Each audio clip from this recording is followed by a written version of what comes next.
నిగ్గదీసి ఎదిగే మునగాడు వీడు భూమిన వానైతాడు బీద సాదల ధైర్యం వీడు.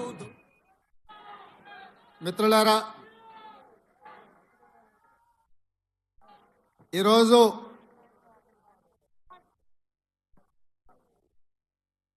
గాంధీ భవన్లో శ్రీమతి సోనియా గాంధీ గారి ఆశీర్వాదంతో శ్రీ మల్లికార్జున్ ఖర్గే గారు మిత్రుడు, శాసన మండలి సభ్యుడు, కాంగ్రెస్ పార్టీ తెలంగాణ కార్యనిర్వాహక అధ్యక్షుడిగా పనిచేసిన సోదరుడు మహేష్ కుమార్ గౌడ్ గారిని తెలంగాణ రాష్ట్ర కాంగ్రెస్ పార్టీ అధ్యక్షుడిగా రాహుల్ గాంధీ గారి మద్దతుతో నియమించి ఈరోజు వారు పదవి బాధ్యతలు చేపట్టి శ్రీమతి సోనియా గాంధీ గారు, శ్రీ మల్లికార్జున్ ఖర్గే గారు, శ్రీ రాహుల్ గాంధీ గారు ఏ నమ్మకం విశ్వాసం వారి మీద పెట్టుకున్నారో ఆ నమ్మకం విశ్వాసాన్ని కొనసాగించడానికి ఈరోజు రాష్ట్ర శాఖ అధ్యక్షులుగా వారు బాధ్యత చేపట్టడం మనందరికీ ఎంతో ఆనందం, సంతోషకరమైన సందర్భం అని చెప్పి ఈ సందర్భంగా నేను తెలియజేయదలుచుకున్నా.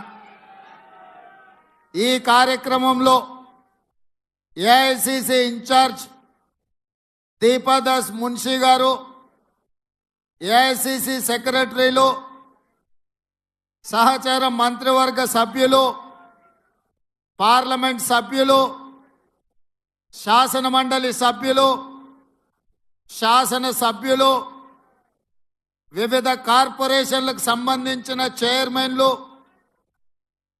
రాష్ట్ర కాంగ్రెస్ పార్టీలో వివిధ హోదాలలో ఉన్న నాయకులు, జిల్లా పార్టీ అధ్యక్షులు, మండల పార్టీ అధ్యక్షులు, ప్రాణ సమానులైన కాంగ్రెస్ పార్టీ వేలాది మంది కార్యకర్తలు ఈ కార్యక్రమంలో పాల్గొని మేమందరం నూతనంగా బాధ్యత చేపట్టిన మహేష్ కుమార్ గౌడ్ గారికి అండగా నిలబడతామని విచ్చేసినందుకు మిమ్మల్ని అందరినీ మనస్ఫూర్తిగా నేను అభినందిస్తున్నా, సాదరంగా ఆహ్వానిస్తున్న మిత్రులారా, మీకందరికీ తెలుసు శ్రీమతి సోనియా గాంధీ గారు ఎన్నో ఇబ్బందులను, ఎన్నో ఒడిదుడుకులను ఎదుర్కొని ఎన్నో అవాంతరాలను అధిగమించి జూన్ 2, 2014 నాడు తెలంగాణ రాష్ట్ర కళ సాకారం చేసి 60 సంవత్సరాల మన ఆకాంక్ష 2004లో శ్రీమతి సోనియా గాంధీ గారు మనకి ఏదైతే మాట ఇచ్చిండ్రో ఆ మాట నిలబెట్టుకొని తెలంగాణ రాష్ట్రాన్ని ఏర్పాటు చేసిండ్రు. కానీ ఏర్పడిన తెలంగాణ రాష్ట్రంలో 10 సంవత్సరాలు 2 సార్లు ఎన్నికలు జరిగిన వివిధ కారణాల చేత కాంగ్రెస్ పార్టీ అధికారంలోకి రాలేకపోయింది.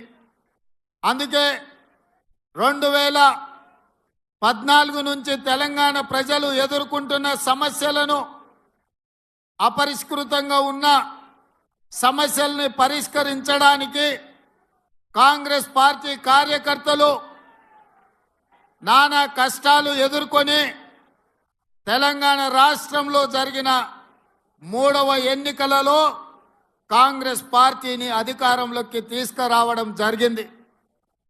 ఇవాళ మిత్రులారా, మీకందరికీ తెలుసు జూన్ 27 నాడు 2021 శ్రీమతి సోనియా గాంధీ గారు నన్ను కాంగ్రెస్ పార్టీ తెలంగాణ శాఖ అధ్యక్షుడిగా నియమిస్తే పెద్దలు ఉత్తమ్ కుమార్ రెడ్డి గారు, పట్టి విక్రమార్క గారి సహకారంతో జూలై 7 నాడు 2021 కాంగ్రెస్ పార్టీ తెలంగాణ శాఖ అధ్యక్షుడిగా బాధ్యత చేపట్టి ఆనాటి నుండి ఈనాటి వరకు దాదాపుగా 38 నెలలు నిరంతరం కాంగ్రెస్ పార్టీ కార్యకర్తలని సమన్వయం చేసుకుంటూ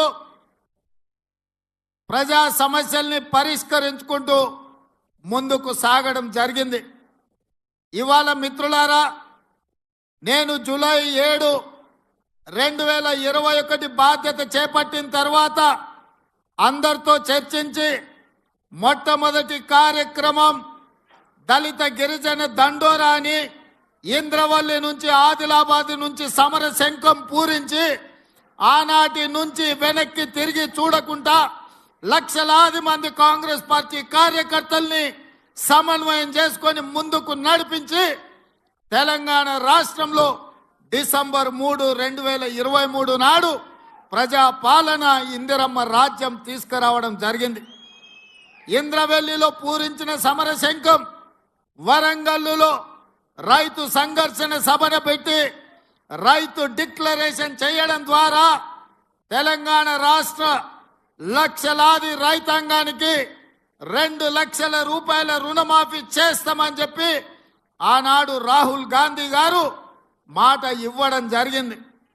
కాంగ్రెస్ పార్టీ, గాంధీ కుటుంబం మాట ఇస్తే మాట తప్పని మడమ తిప్పని నాయకత్వ లక్షణాలు కలిగిన గాంధీ కుటుంబం రాహుల్ గాంధీ గారు ఇచ్చిన మాట మేరకు ఈ సంవత్సరం ప్రభుత్వం ఏర్పడిన 6 నెలలలోపే 2 లక్షల రూపాయల రుణమాఫీ చేసి 18,000 కోట్ల రూపాయలు 23 లక్షల రైతుల ఖాతాలో వేసి వ్యవసాయం దండుగ కాదు, వ్యవసాయం పండుగ అని ఇందిరమ్మ రాజ్యంలో మనము నిరూపించినాం.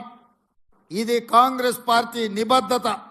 ఇదే కాదు, సెప్టెంబర్ 17, 2023 నాడు రాజీవ్ గాంధీ ప్రాంగణం తుక్కుగూడ రంగారెడ్డి జిల్లాలో శ్రీమతి సోనియా గాంధీ గారు, శ్రీ మల్లికార్జున్ ఖర్గే గారి నేతృత్వంలో తెలంగాణ రాష్ట్ర కాంగ్రెస్ పార్టీ 6 గ్యారెంటీలను తెలంగాణ ప్రజలకిచ్చి 6 గ్యారెంటీలను ముందు పెట్టుకొని మనం ప్రజల దగ్గరికి వెళ్ళడం జరిగింది.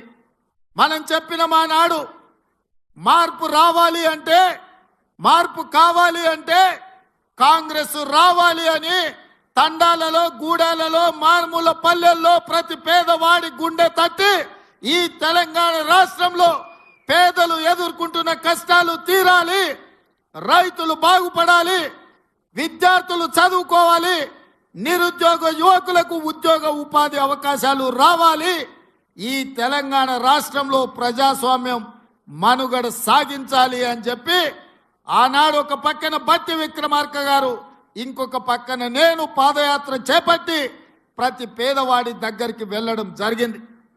సీతక్క, సమ్మక్క సార్లక్క నుంచి సీతక్క నేతృత్వంలో నేను పాదయాత్ర మొదలు పెడితే బట్టి విక్రమార్క గారు ఆదిలాబాద్లో నుంచి పాదయాత్ర మొదలు పెట్టడం జరిగింది.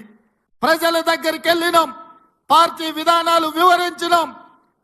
కాంగ్రెస్ అధికారంలోకి వస్తేనే పేదల బతుకులు బాగుపడతాయని ప్రజలకు చెప్పినాం. ప్రజలు విశ్వసించిండ్రు, 6 గ్యారెంటీలను నమ్మిండ్రు. 6 గ్యారెంటీలను దృష్టిలో పెట్టుకొని కాంగ్రెస్ కు అధికారాన్ని కట్టబెట్టిను. అందుకే డిసెంబర్ 3, 2023 నాడు కాంగ్రెస్ గెలిస్తే డిసెంబర్ 7 నాడు మనం ప్రభుత్వాన్ని ఏర్పాటు చేసినాం. వేలాది మంది ముందు ఎల్బీ స్టేడియంలో ప్రమాణ స్వీకారం చేసినాం.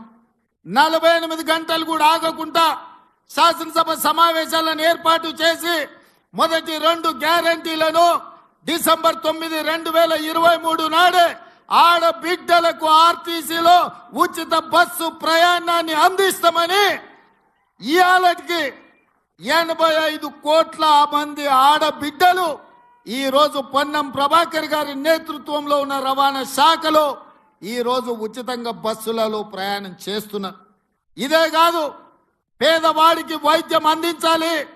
సర్కారు దవాఖానకు పోతే మళ్ళీ వస్తాడో రాడో అనే అనుమానం ఉన్న రోజుల్లో యూపీఏ 1 శ్రీ వైఎస్ రాజశేఖర రెడ్డి గారి నేతృత్వంలో రాజీవ్ ఆరోగ్యశ్రీ 2 లక్షల రూపాయలు ఉచిత వైద్యాన్ని పేదలకు అందించాలని ఆనాడు రాజీవ్ ఆరోగ్యశ్రీ పథకాన్ని మొదలు పెడితే చంద్రశేఖరరావు వచ్చిన తర్వాత కాంగ్రెస్ పార్టీకి పేరు వస్తుంది, రాజీవ్ గాంధీ పేరును పేదలు తలుచుకుంటారని కుట్రతోని రాజీవ్ ఆరోగ్యశ్రీని నీరు గార్చడం జరిగింది. కానీ కాంగ్రెస్ పార్టీ అధికారంలోకి వచ్చిన 48 గంటల లోపలే రాజీవ్ ఆరోగ్యశ్రీని 10 లక్షల రూపాయలకు పెంచి ప్రతి పేదవాడిని ఆదుకుంటాం. ఏసేదో అపోలో శ్రీమంతులే కాదు, పేదవాడు కూడా మహారాజులాగా వెళ్ళి వైద్యం చేయించుకొని ఇంటికి వెళ్లే విధంగా 10 లక్షల రూపాయల రాజీవ్ ఆరోగ్యశ్రీని 48 గంటల్లోనే అమలు చేసి కాంగ్రెస్ పార్టీ పేదల ప్రభుత్వం అని నిరూపించినాం. ఇదే కాదు, వ్యవసాయానికి ఉచిత కరెంట్ ఇచ్చింది కాంగ్రెస్. ఆనాడు అదే ఎల్బీ స్టేడియంలో వైఎస్ రాజశేఖర రెడ్డి గారు ఉచిత కరెంటు కోసం సంతకం పెట్టిండు. ఆ స్ఫూర్తితో వ్యవసాయానికే కాదు, పేదవాళ్ళ ఇళ్లలో కాంతులు వెలగాలి, వాళ్ళ కళ్ళల్లో ఆనందం ఉండాలి అని ప్రతి పేదవాడి ఇంటికి ఉచిత కరెంటునిచ్చి 200 యూనిట్లు ఈనాడు లక్షలాది కుటుంబాలకు వాళ్ళ ఇళ్లలో ఉచితంగా కరెంట్ ఇచ్చినాం. ఇదే కాదు, మా ఆడబిడ్డలు కట్టెల పొయ్యితోని కష్టపడుతుంటే కన్నీళ్లతో కట్టెల పొయ్యి పొగ ఊపిరితిత్తులకు పోయి క్యాన్సర్ వచ్చి చచ్చిపోతుంటే సోనియమ్మ ఆడబిడ్డల్ని ఆదుకోవడానికి ఆనాడు దీపం పథకం ద్వారా సిలిండర్ గ్యాస్ పొయ్యి పేదలకు అందించింది. 400 రూపాయలకే ఆనాడు సిలిండర్ ఇచ్చింది. కానీ నరేంద్ర మోడీ చంద్రశేఖరరావు అధికారంలోకి వచ్చిన తర్వాత 400 సిలిండర్ 1200 రూపాయలు అయ్యింది. పాదయాత్రలో నా దృష్టికి ఆడబిడ్డలు అక్క చెల్లెళ్ళు సిలిండర్ ధర పెరిగిపోయింది, ఈ బండ మొయ్యలేకపోతున్నాం, సిలిండర్ అటకెక్కింది, కట్టెల పోయి మళ్ళా మాకు తప్పని పరిస్థితి అని చెప్తే ఆనాడు మాట ఇచ్చినాం. 500 రూపాయలకి ఆడబిడ్డలకి ఇంటికి సిలిండర్ తెచ్చిస్తామని చెప్పినాం. ఇవాళ ఇచ్చిన మాట ప్రకారం ఆడబిడ్డలకు 500 రూపాయలకే ఇవాళ మనం సిలిండర్ ఇచ్చి నిరూపించినాం. ఇదే కాదు మిత్రులారా, రైతులకు ఇచ్చిన మాట ప్రకారం పార్లమెంట్ ఎన్నికలలో సన్నాసి తాటి చెట్టు లెక్క పెరిగిండు గాని దూలం లెక్క పెరిగిండు గాని దూడకున్న బుద్ధి కూడా లేదని నేను ఆయన చెప్పినా, నువ్వు రైతు రుణమాఫీ చెయ్యి, నేను రాజీనామా చేస్తా అని సవాలు విసిరిండు. ఆయనలోనే నేను యాదగిరిగుట్ట లక్ష్మీ నరసింహ సాక్షిగా చెప్పిన 15 ఆగస్టు లోపల 2 లక్షల రూపాయల రుణమాఫీ చేసి తీరుతా అని మాట ఇచ్చిన పార్లమెంటులో 42% ఓట్లు, 8 పార్లమెంట్లు మీరు గెలిపించారు. ఇచ్చిన మాట ప్రకారం 15 ఆగస్టు నాడు ఖమ్మం కొత్తగూడెంలో భద్రాద్రి రాముల వారి సాక్షిగా 23 లక్షల మంది రైతులకు 18,000 కోట్ల రూపాయలు రైతుల ఖాతాలో వేసి రైతుల కళ్ళల్లో ఆనందం చూసినాం. మరి ఇవాళ మా కాంగ్రెస్ పార్టీ కార్యకర్తల సాక్షిగా ఆ సన్నాసిని నేను అడుగుతున్నా, రాజీనామా చేస్తా అన్నావు కదా, సిద్దిపేటకు పట్టిన చీడ పీడ విరుగడవుతుందని ఆ సవాళ్ళు మేము స్వీకరించినాం. మరి ఈ రోజు ఆ సన్నాసి ఎక్కడ దాక్కున్నాడని నేను అడుగుతున్నా. నేను వివరాలు పంపిస్తా. 2 లక్షల వరకు ప్రతి రైతుకు ఈ రోజు రుణమాఫీ చేసిన చరిత్ర, ఇచ్చిన మాట నిలబెట్టుకున్న చరిత్ర. 15 ఆగస్టు నాడు పండగ ఉన్నా కార్యక్రమాలు ఉన్నా ఇచ్చిన మాట ప్రకారం మేము వెయ్యాల్సిందే అని 3 విడతలు 27 రోజుల్లో 15 ఆగస్టు లోపల 2 లక్షల లోపల రుణమాఫీ అందరికీ చేసినాం. ఇవాళ 2 లక్షల పైన ఉన్న రైతులు ఎవరు ఆందోళన చెందాల్సిన అవసరం లేదు. 2 లక్షల పైన రుణమా ఉన్నవాళ్ళు 2 లక్షల పైన ఉన్న రుణాన్ని మీరు బ్యాంకులో చెల్లించండి. మీరు చెల్లించిన మరుక్షణం ఆ 2 లక్షల రూపాయలను కూడా మీ ఖాతాలో వేసే బాధ్యత మా ప్రభుత్వం తీసుకుంటుందని చెప్పి నేను ఆ రైతాంగానికి తెలియజేస్తున్నా. ఇదే కాదు, పెద్దలు ఉత్తమ్ కుమార్ రెడ్డి గారి నేతృత్వంలో ఉన్న సివిల్ సప్లైస్ కార్పొరేషన్ ద్వారా రైతులకు 500 రూపాయలు వడ్లకు బోనస్ ఇస్తామని చెప్పినాం. రాబోయే పంటలో రైతులు పండించే సన్న వడ్లకు 500 రూపాయలు బోనస్ ఇస్తామని ప్రకటించినాం. దానికోసం 2,000 కోట్ల రూపాయలు ఈ రోజు బడ్జెట్లో కేటాయించినాం. ఉత్తమ్ కుమార్ రెడ్డి గారి నేతృత్వంలో సన్న ఒడ్లు పండించిన ప్రతి రైతుకు 500 రూపాయలు బోనస్ ఇచ్చి ఆదుకునే ప్రభుత్వం మాది. ఇది రైతు రాజ్యమని నేను ధైర్యంగా చెప్పగలను. అందుకే మిత్రులారా, ఇదే కాదు, తెలంగాణ ఉద్యమమే నిరుద్యోగ సమస్య, తెలంగాణ త్యాగాలే ఉద్యోగ సమస్య. 10 సంవత్సరాలు ఎవరికి ఉద్యోగాలు ఇవ్వలే, నిరుద్యోగుల సమస్య పట్టించుకోలే. పాదయాత్ర సందర్భంగా నిరుద్యోగ యువకులకు, కాకతీయ ఉస్మానియా యూనివర్సిటీ విద్యార్థులకు నేను మాట చెప్పిన, కేసీఆర్ కేటీఆర్ ఉద్యోగం ఊడగొట్టండి, వేలాది ఉద్యోగాలు మీకు ఇచ్చే బాధ్యత నాది అని. ఆ మాట ప్రకారం కేసీఆర్ కేటీఆర్ ఉద్యోగాన్ని మీరు ఊడగొట్టినరు. 90 రోజుల్లో 30,000 ఉద్యోగాలు ఇదే ఎల్బీ స్టేడియంలో ఇందిరమ్మ పాలనలో కాంగ్రెస్ ప్రభుత్వం ఉద్యోగ నియామక పత్రాలు నిరుద్యోగులకు ఇచ్చింది. ఇదే కాదు, 30,000 నియామకాలనే కాదు, 35,000 ఉద్యోగ నోటిఫికేషన్లు ఇచ్చినాం. ఇవాళ పోటీ పరీక్షలకు నిరుద్యోగులు ప్రిపేర్ అవుతున్నారు. ఈ సంవత్సరం ఆఖరు లోపల ఇంకొక 35,000 ఉద్యోగాలు ఇచ్చే బాధ్యత మాది అని చెప్పి ఈ సందర్భంగా నిరుద్యోగ యువకులకు నేను మాట ఇస్తున్నా. ఇదే కాదు, మొదటి సంవత్సరంలో 65,000 ఉద్యోగాలు. ఈ దేశంలో ఏ రాష్ట్రం కూడా నిరుద్యోగులకు ఉద్యోగ అవకాశాలు ఇవ్వలేదు.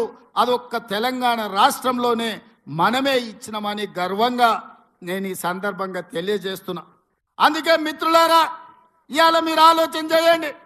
ప్రభుత్వం అద్భుతమైన కార్యక్రమాలు తీసుకొని ఈరోజు నిరుద్యోగ సమస్యను పరిష్కరించుకుంటూ టీచర్ల ట్రాన్స్ఫర్లు 10 సంవత్సరాలు, 10 కాదు 18 సంవత్సరాలు జరగలేదు. 35,000 మంది టీచర్లను బదిలీ చేసి 19,000 మంది టీచర్లకు ప్రమోషన్లు ఇచ్చి వాళ్ళ సమస్యలు పరిష్కరించిన చరిత్ర కాంగ్రెస్ పార్టీది. పాఠశాలల్లో విద్యుత్తు లేక కంప్యూటర్లు ఇచ్చినా బిల్లులు కట్టక వాళ్ళు కంప్యూటర్లు వాడలే. అందుకే పాఠశాలల్లో ఉచిత విద్యుత్తునిచ్చి చదువుకునే విద్యార్థులను ఆదుకునే ప్రయత్నం చేసినాం. ఇదే కాదు, చదువుకొని డిగ్రీ పట్టా పొందినా సరైన ఉద్యోగం వస్తలేదు, డిగ్రీలు చేతులు పట్టుకొని నిరుద్యోగులుగా తిరుగుతున్న వాళ్లకు సాంకేతిక నైపుణ్యాన్ని నేర్పించాలి అని యంగ్ ఇండియా స్కిల్స్ యూనివర్సిటీని ప్రారంభించి ఈ రోజు దేశానికి ఆదర్శంగా నిలబడ్డ రాష్ట్ర ప్రభుత్వం ఏదైనా ఉంది అంటే అది తెలంగాణ రాష్ట్ర ప్రభుత్వం. ఇదే కాదు, మన ఒలింపిక్స్ లో మీరు చూసిండ్రు, భారతదేశం ఉత్త చేతులతోనే వచ్చింది. 140 కోట్ల జనాభా ఉండి 50% పైగా యువత ఉన్న భారతదేశం ఈ రోజు ఒలింపిక్స్ లో ఒక్క మెడల్ కూడా రాలేదు అంటే ఈ దేశానికి అవమానం కాదా? నరేంద్ర మోడీ గారు, మీరు ఆలోచన చేయండి. అందుకే సౌత్ కొరియాకి వెళ్ళి, సౌత్ కొరియాలో మొత్తం ఆ దేశమే మన తెలంగాణ రాష్ట్రం అంత ఉంటుంది. అట్లాంటి దేశం దాదాపుగా 36 మెడల్స్ కొట్టింది. ఒక్క సౌత్ కొరియన్ స్పోర్ట్స్ యూనివర్సిటీలో 16 మందికి మెడల్స్ వచ్చినాయి. ఒకే అమ్మాయి 3 గోల్డ్ మెడల్స్ కొట్టింది. నేను అక్కడికి వెళ్ళి వాళ్ళని చూసిన. అక్కడ వాళ్ళకు ప్రభుత్వం కానీ ప్రైవేట్ వాళ్ళు కానీ ఆ యువకులకు సరైన శిక్షణ ఇవ్వడం వల్ల వాళ్ళు ఒలింపిక్స్లో మెడల్ కొట్టినారు. అందుకే తెలంగాణ రాష్ట్ర ప్రభుత్వం ఒక దీక్ష పూనింది. తెలంగాణలో ముఖ్యంగా sports university, young India sports university ప్రారంభించడం ద్వారా 2028లో ఈ దేశం తరఫున ఒలింపిక్స్ లో బంగారు పతకాన్ని సాధించే బాధ్యత తెలంగాణ తీసుకుంటది. అందుకే స్పోర్ట్స్ యూనివర్సిటీని ఇవాళ మనం తెలంగాణ రాష్ట్రంలో మనం ప్రారంభించుకుంటున్నాం. ఒక పక్కన ఇన్ని మంచి కార్యక్రమాలు తీసుకొని దేశానికి ఆదర్శంగా నిలబడే పనులను మనం చేపడుతుంటే, ఔటర్ రింగ్ రోడ్ ఆనాడు అంతర్జాతీయ ఎయిర్పోర్టును రాజశేఖర రెడ్డి గారు ఉన్నప్పుడు నిర్మిస్తే హైదరాబాదు నగరం అంతర్జాతీయ నగరంగా ప్రఖ్యాతి పొందింది. ఇవాళ రీజనల్ రింగ్ రోడ్ RRR కోసం కోమటిరెడ్డి వెంకటరెడ్డి గారు, నేను ప్రధానమంత్రిని, రవాణా శాఖ మంత్రిని, ప్రతి ఒక్కరిని కలిసి రీజనల్ రింగ్ రోడ్డు తీసుకొచ్చి ఈ నగరాన్ని విశ్వ నగరంగా మార్చడానికి ఈరోజు మేము ప్రయత్నం చేస్తున్నాం. తొందరలోనే మనకు రీజనల్ రింగ్ రోడ్డు రాబోతుంది. ఇదే కాదు, కులీ కుతుబ్ షాహీ నిజాం హైదరాబాద్ నగరాన్ని నిర్మిస్తే 2వ నగరం సికింద్రాబాద్ను బ్రిటిషర్స్ నిజాం నిర్మించాడు. సైబరాబాద్ను చంద్రబాబు నాయుడు రాజశేఖర రెడ్డి నిర్మించిండు. మరి ఈనాడు ఈ ప్రభుత్వం కాంగ్రెస్ పార్టీ 4th సిటీని, ఫ్యూచర్ సిటీని ముచ్చర్లలో నిర్మించబోతుంది. ప్రపంచానికి ఆదర్శంగా ఉండే అధునాతనమైన నగరాన్ని నిర్మించే బాధ్యత మన ప్రభుత్వం తీసుకున్నది.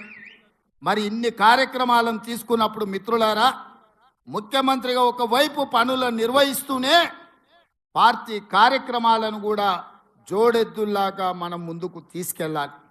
అందుకే ఈనాడు శ్రీమతి సోనియా గాంధీ ఖర్గే గారిని నేను కలిసి పార్టీ అధ్యక్షుడిగా పూర్తి సమయాన్ని ఇచ్చే నాయకుడిని నియమించండి, తద్వారా ప్రభుత్వం తీసుకుంటున్న నిర్ణయాలు, ప్రభుత్వం చేపడుతున్న సంక్షేమ కార్యక్రమాలు, ప్రభుత్వం చేస్తున్న అభివృద్ధిని గ్రామాలలో, తండాలలో, గూడాలలో, మారుమూల పల్లెల్లో, తెలంగాణ రాష్ట్రంలో ఉండే 4 కోట్ల ప్రజలకే కాదు, ఈ దేశంలో ఉండే 140 కోట్ల ప్రజలకు ఒక ఆదర్శ రాష్ట్రంగా తెలంగాణను తీర్చిదిద్దాలి అంటే పూర్తి సమయాన్ని కేటాయించే రాష్ట్ర అధ్యక్షుడు ఉండాలి, క్రియాశీలకంగా పనిచేయాలి, కార్యకర్తలతో సమన్వయం చేసుకునే వాడిని వెయ్యండి అని చెప్పి అధిష్టానానికి మేము అందరం చెప్పినాం. అన్ని రకాలుగా ఆలోచన చేసి బలహీన వర్గాలకు సముచితమైన స్థానం ఇవ్వాలి. 3 సంవత్సరాల కార్యనిర్వాహక అధ్యక్షుడిగా ఎల్లవేళల గాంధీ భవన్లో కార్యకర్తలకు అండగా నిలబడి ప్రతి వాడికి విశ్వాసం కల్పించి ఈనాడు కాంగ్రెస్ అధికారంలో రావడానికి తనదైన పాత్ర పోషించిన మహేష్ గౌడ్ని ఇవాళ సోనియా గాంధీ గారు, ఖర్గే గారు రాష్ట్ర పార్టీ అధ్యక్షుడిగా నియమించిండు. ఇవాళ ప్రభుత్వం చేసే ఎంత గొప్ప కార్యక్రమమైనా పార్టీ నాయకత్వం ప్రజలకు తీసుకుపోయినప్పుడే దానికి ప్రయోజనం ఉంటుంది. మన్నటి గెలుపు సెమీఫైనల్సే. 2023 తెలంగాణలో రాష్ట్ర ప్రభుత్వాన్ని ఏర్పాటు చేయడం అంటే నేను పిసిసి అధ్యక్షుడిగా ముందుకు నడిపించింది, సిఎల్పిగా బట్టి విక్రమార్క గారు నడిపించి గెలిపించింది సెమీఫైనల్స్ మాత్రమే అని నేను చెప్పదలుచుకున్నా. వాస్తవంగా ఫైనల్స్ 2029లో ఉన్నాయి. ఢిల్లీ ఎర్రకోట మీద మువ్వన్నెల జెండా ఎగిరేసినప్పుడే, నరేంద్ర మోడీని ఓడించి రాహుల్ గాంధీని దేశానికి ప్రధానమంత్రిని చేసినప్పుడే ఈ దేశంలో మనం ఫైనల్స్ గెలిచినట్టు మిత్రులారా. అందుకే మిత్రులారా, 94 నుంచి 2004 వరకు 2 సార్లు టీడీపీ గెలిచింది. 2004 నుంచి 2014 వరకు 2 సార్లు కాంగ్రెస్ గెలిచింది. 2014 నుంచి మొన్నటి ఎన్నికల వరకు టిఆర్ఎస్ 2 సార్లు గెలిచింది. ఇప్పుడు నేను మీ ముందు గర్వంగా సగర్వంగా చెప్పదలుచుకున్న 10 సంవత్సరాలు నిరంతరాయంగా ఈ రాష్ట్రంలో కాంగ్రెస్ అధికారంలో ఉంటుంది. 2029 పార్లమెంటు ఎన్నికల్లో తెలంగాణ రాష్ట్రం నుంచి 15 పార్లమెంట్లు గెలిపించి రాహుల్ గాంధీని ప్రధానమంత్రిని చేసినప్పుడే మనం ఫైనల్స్ గెలిచినట్టు. అప్పటి వరకు ఎవరు విశ్రమించొద్దు, ఎవరు సెలవు తీసుకోవద్దు, ఎవరు నిరాశ చెందొద్దు, మనందరం సమన్వయం చేసుకోవాలి. ఇంత ఫైనల్స్కి వెళ్ళే సందర్భంలో మహేష్ గౌడ్ గారి భుజ స్కంధాల మీద మల్లికార్జున్ ఖర్గే గారు, కేసీ వేణుగోపాల్ గారు ఇవాళ కీలకమైన బాధ్యత పెట్టిండ్రు. నాకు సంపూర్ణమైన విశ్వాసం ఉంది మిత్రుడి మీద. ఖచ్చితంగా కార్యకర్తలకు అందుబాటులో ఉండి రాహుల్ గాంధీ గారిని ప్రధానమంత్రిని చేసే వరకు అహర్నిశలు కృషి చేసి కష్టపడి కాంగ్రెస్ ను తెలంగాణలో గెలిపించి 15 పార్లమెంట్లు ఢిల్లీకి పంపించే వరకు మేమందరం సమన్వయంతో పని చేస్తూనే ఉంటాం. నిన్న మన వాడొకడు వీడొకడు మోపైండు, వాళ్ళు వీళ్ళు వాళ్ళ చెంచాగాల్లో కార్యకర్తల మీద కేసులు పెట్టాలనో కార్యకర్తల మీద దాడులు చేస్తామనో ప్రయత్నం చేస్తారు. మన ఇంటికి వస్తామని చెప్పారు, కానీ మనోళ్ళే వాళ్ళ ఇంటికి పోయారు. చింతపండు అయినాక చెప్తారు మా ఇంటికి వచ్చి తన్నీరని. సంకనాకనిక విలువాలనా రా చూసుకుందామని. అందుకే నేను చెప్పిన, నేను లేను, శాంతి భద్రతలు వస్తానే చూసి శాంతి భద్రతలను సరిదిద్దండి అని చెప్పిన. మా కార్యకర్తలు ఎవరి జోలికి పోరు, కానీ ఎవరన్నా మా జోలికి వచ్చి మా మంచితనాన్ని చేతగాని తనం అనుకుంటే చింతపండు అవుతుందని నేను చెప్పదలుచుకున్నా. మా మహేష్ గౌడ్ గారు కొంచెం సౌమ్యుడు అయి ఉండొచ్చు, కాకపోతే వెనకాల నేనున్న ఆ సంగతి మరవద్దు. ఎవరన్నా ఏదన్నా అధ్యక్షుడిగా సౌమ్యుడు వచ్చిండు, మా ఆటలు సాగుతాయి, ఊర్లలో మా ఇష్టం వచ్చినట్టు చేయొచ్చు అని ఎవరన్నా అనుకుంటుర్రేమో. నేను వెనకాలనే ఉన్న బిడ్డ. ఎవరన్నా మా కార్యకర్తల జోలికి వస్తే ఒక్కడొక్కడికి ఉంటదని నేను చెప్తున్నా. మహేష్ గౌడ్ గారు, నా విజ్ఞప్తి ఒక్కటే, ఒక్క పని నాకు పెండింగ్ ఉండిపోయింది. కార్యకర్తల ఎన్నికలు నేను చేయాల్సిన బాధ్యత ఈ లోపల మీకు వచ్చింది. అది మీ అదృష్టం. రాబోయే 3-4 నెలల్లో బీసీ కమిషన్ చైర్మన్ గా నిరంజన్ గారిని నియమించినాం. బీసీ జనాభా లెక్కలు తీసి వాళ్లకు రావాల్సిన వాటా వాళ్ళకి ఇచ్చి సర్పంచులు, ఎంపీటీసీలు, జడ్పీటీసీలు, మున్సిపల్ కౌన్సిలర్లు, మున్సిపల్ కార్పొరేటర్లు, జిల్లా పరిషత్ చైర్మన్లు, ఎంపీపీలను చేసే బాధ్యత మన ఇద్దరి మీద ఎక్కువగా ఉన్నది. ముఖ్యమంత్రిగా నేను, పిసిసి అధ్యక్షుడిగా మీరు సమన్వయం చేయాలి.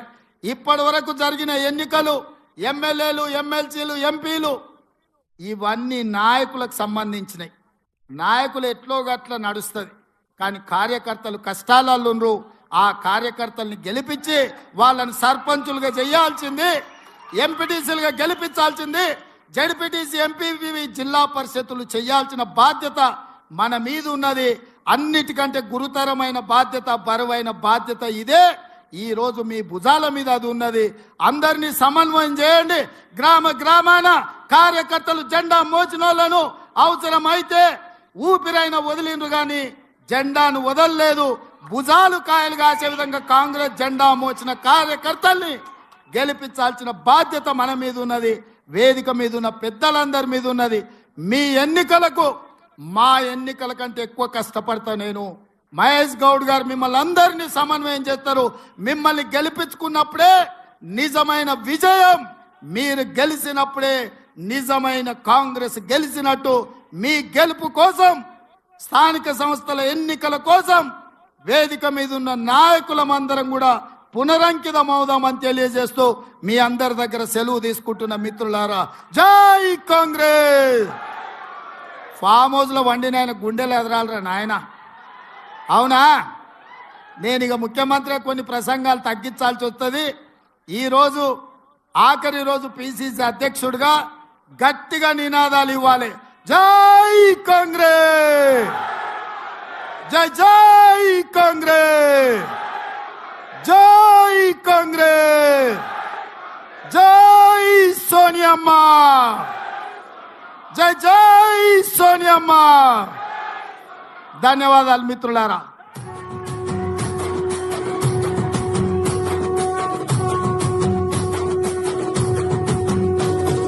మూడు రంగుల జెండా బట్టి సింగమోలే కదిలినాడు. ఇప్పుడు పదవి బాధ్యతలు చేపట్టిన నూతనంగా శ్రీ మహేష్ కుమార్ గౌడ్ గారిని ప్రసంగించాల్సిందిగా విజ్ఞప్తి చేస్తున్నాను.